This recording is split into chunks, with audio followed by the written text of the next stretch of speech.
आज रास्ता छीना है, कल खेत हड़पेंगे और फिर पूछोगे कि ये देश किसका है, हिंदुओं का। अगर जमीन नहीं बचा पाए तो भी बचेगा क्या?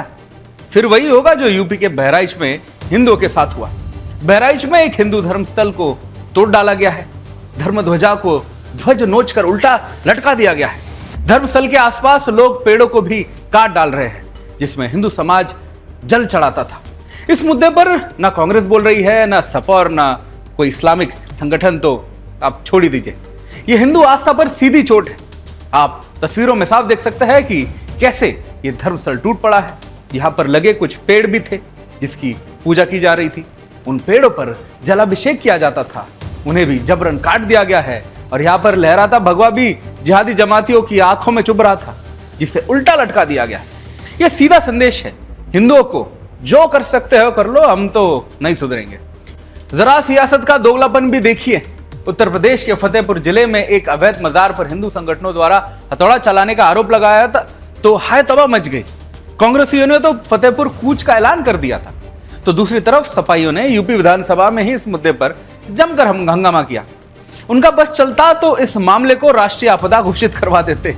लेकिन यूपी के एक अन्य हिस्से में जब एक दूसरी बड़ी वारदात हुई जो इससे कई ज्यादा गंभीर है, तो सब मौन है। बहराइच के रामगांव में एक हिंदू धर्मस्थल को बड़ी बेरहमी से दिखाकर ये तोड़ दिया गया था। आसपास लगे वो पेड़ भी काट दिए गए जहां सनातनी अलग अलग तीज त्योहारों में जल चढ़ाते थे। धर्म ध्वज को उल्टा करके रख दिया गया। इस मामले में अब तक पुलिस ने मुस्लिम समुदाय के 14 आरोपियों को गिरफ्तार किया है। कुछ अन्य की भी तलाश जारी है। लेकिन मजाल थी फतेहपुर में सेकुलरिज्म का जो ढोल पीट रहा है, वो कोई सुरमा एक भी शब्द बहराइच पर बोल सके ना, कभी नहीं बोलेगा। घटनास्थल जो है बहराइच में वही मसीह क्षेत्र में, जहां एक हरा झंडा उखाड़ने के बदले जिहादी भीड़ ने राम गोपाल मिश्रा को बेरहमी से मार डाला। सोचिए, मार डाला। पर उसकी जगह जब इस्लामी भीड़ ने भगवा ध्वज को नोच कर उल्टा लटका दिया, तब सेकुलरिज्म के नाम पर सूरमा सन्नाटे में थे। दूसरे शब्दों में, जो कुछ भी दोगलापन चल रहा था उसे धर्म निरपेक्षता नहीं बल्कि शर्म निरपेक्षता कहना ज्यादा उचित होगा। दोस्तों, इस मामले में कोई ठगा गया तो इस गांव का हिंदू समुदाय, जिस पर दोहरी मार पड़ी है। अपनी व्यथा बताने में उनकी आंखें छलक उठती है लोगों की। आप खुद सुनिए, यहाँ की एक स्थानीय महिला क्या बता रही है। पढ़िया गांव के मौजे में है स्थान माता जी का, हनुमान जी का पटाखा रहा है। उका रात में डकैती के ही है, तब फोड़ दिन है। हम सब कहा था इतनी परिचित है, पूजित रहा है, और सब हमारे गांव में डकैती सम्मान फोड़वा के डाल के सब फोड़ का फाड़ के अलहदा कर दी। प्रशासन की भूमिका पर भी उंगली उठ रही है। लोगों का आरोप है कि पुलिस आरोपियों पर उचित कार्रवाई नहीं कर रही है, जिसकी वजह से अपराधियों का मनोबल बढ़ रहा है। क्या कहना है डिप्टी एसपी का, एक बार खुद सुनिए आप।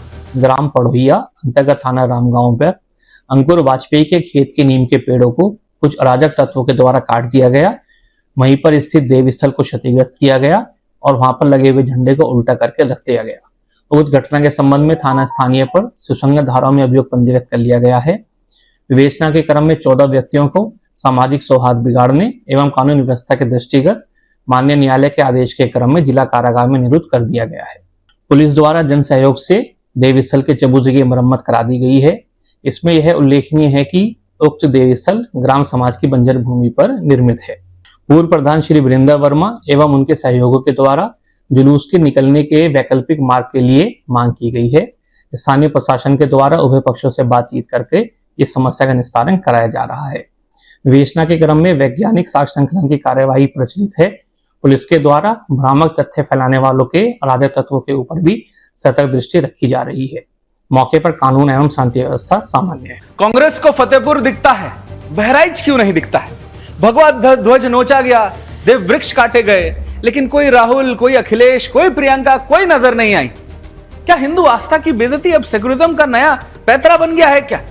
यह दोहरी मानसिकता नहीं, खुला धर्मद्रोह नहीं है। अगर मजार पर हथौड़ा राष्ट्र विरोध है तो मंदिर तोड़ना क्या ईमानदारी है?